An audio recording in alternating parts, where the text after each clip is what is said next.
So I continued to go there. How old were you at this time? Well, I went there for the first 6 grades. So how old would I be? Well, you figure it out. I'm not too good with figuring. 12, right. So I entered McKinley School in Toledo on Upton Avenue for the 7th and 8th grades. And then from there I went to DeVilbiss High School. But in the meantime, before I left downtown, that school, I'd play tag, and we'd run around, and I wasn't inactive. I was really using my legs. So when they took the cast off, I remember the doctor said to me, he said, well, now, he gave me crutches, and he says, now you probably have to use these now.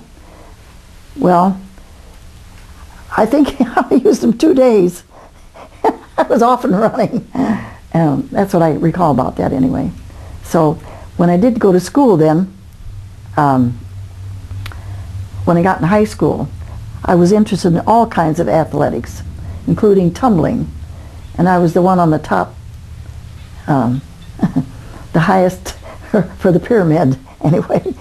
So I only fell a couple of times and maybe sprained my wrist a little bit, but we could really do a lot of tricks with tumbling.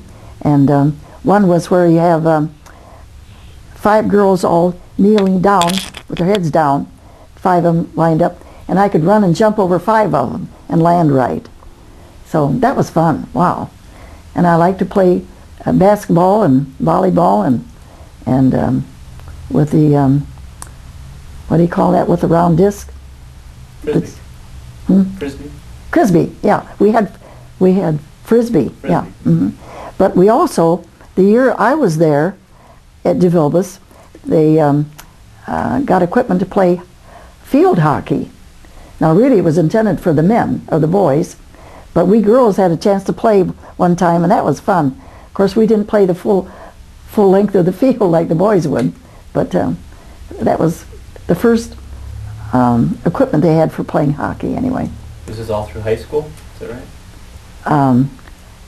That probably was when I was a junior, maybe. Oh, okay. I think. But I really enjoyed all kind of athletics. I really did.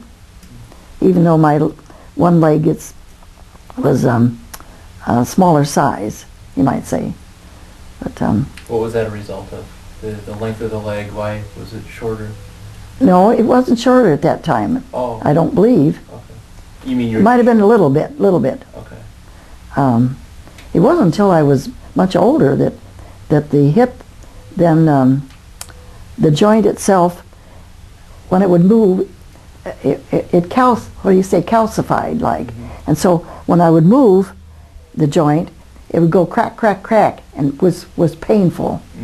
So as a result, and this was when Priscilla was 6th grade, I needed a hip operation, which was 1952. Had a hip operation, and got along fine. And so the condition that you had in grade school, tuberculosis, it basically healed entirely? Yeah, it healed from the inside out. Really did. Yeah. So, but I have had a short leg all these years, but it seemed like I what do you say the word, adjusted to it by stretching my leg off to the side, pulling that main ligament that connects the leg with the torso. So long as I kept stretching that, when I would walk, some people never even knew I limped even back then. So what's the most profound memory that you remember in grade school? Just I remember you meeting special guests and visitors. Oh yeah. Well, with crippled kids, they used to put them to use in the respect of raising money, like to go at the Commodore Perry Hotel downtown, and it would be what do you call it? Community chest. That was one. And there was one time, one boy that was my age, we actually were on the radio singing a duet, and we had the microphone was real big size and tall, so they put us on orange crate in order be able to speak with the microphone. So that was kind of fun. And then we did do performances, more than just the two of us, for other times. I think it was, no, that had to have been the Paramount Theater, I think. Anyway, it was a theater. Unless it was Lowe's Valentine, one of the theaters anyway. But one time with the community chess, when the people got together, one of the people of the city was a poet, and he had two books that he had poems in, and he offered them. I happened to be a recipient of two books. Anyway, he wrote in one of them, which said, "Tiny sunshine, big as a mosquito, but no heart is bigger than the one in Juanito."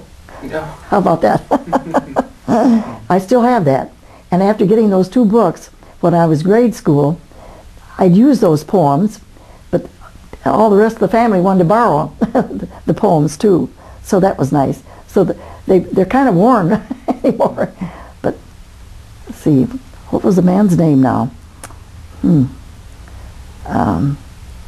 I've forgotten what title. He had a title. They called him the Homespun. Homespun was a type of poetry anyway. So, and then he wrote poems like things that were for Halloween, which were favorites too, about scaring kids and things like that. So, Duncan, which is 2 blocks from DeVilbiss, the kids in the neighborhood, we used to get together and sing, and that was real fun because the one family, the Roach family, several of them really had lovely voices. Lee Roach and Godfrey, and let's see, well, let's see, Bill Roach. He's the only one left, is Bill Roach. But anyway, we used to sit on our porch on Duncan and sing songs, and that was a lot of fun. And Lee Roach, when he went into the service, he actually sang for the military, the boys, which he had a good voice, and he sang love songs, you know. So, yeah, I miss them, really. Their mother was a person that was really vivacious, and she was always saying jokes, and so was her husband. And there was one time when, after I was married, and we lived on Putnam Street,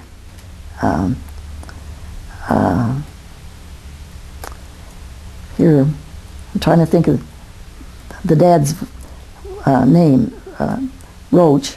Anyway, he and my husband Bill were putting wallpaper on the wall of the bedroom, and the two of them, they were going along, and all of a sudden looked, and here they had the paper upside down. It was flowers growing upside down.